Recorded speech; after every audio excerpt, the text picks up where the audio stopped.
Welcome to the Isle of Man.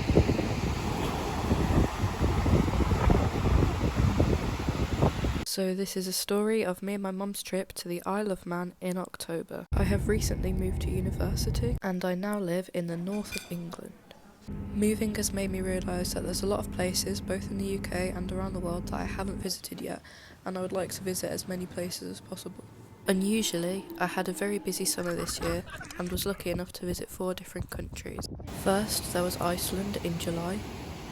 Then 2 days after coming back, I was off to Spain. 2 weeks later, I was in Vienna, and while there, I took a day trip to Bratislava. Since then, I've travelled as much as possible, taking lots of trains, like when I took 5 trains in one day to go to Nottingham.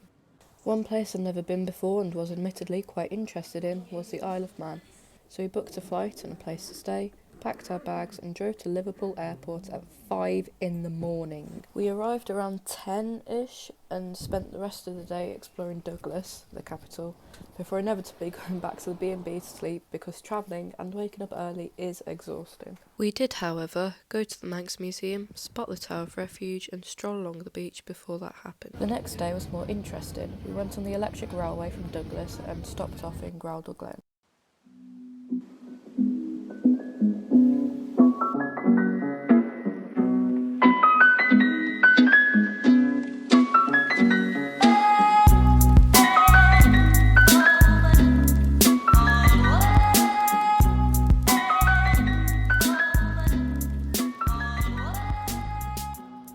After a short but lovely walk there, we hopped back on the electric railway, this time headed to Laxey. Immediately after arriving in Laxey, we got the mountain railway up to Snaefell, the highest point on the island.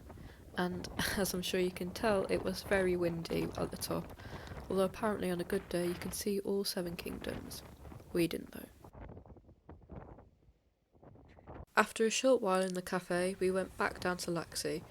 There wasn't much to do there, but we walked to the beach, I had an ice cream, and then unfortunately we got caught in a storm walking back to the train station. The next day we took the horse tram down the promenade in Douglas on our way to yet another train station. Our lovely horse was called Nelson. Then we took the steam railway, this time going south of the island all the way to Port Erin, and I personally was very excited to be on a train.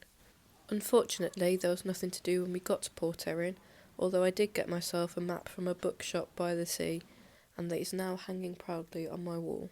And then it was off back to the airport so we could get our flight to Liverpool, and now I can't wait to see where I will be next. Thank you for watching.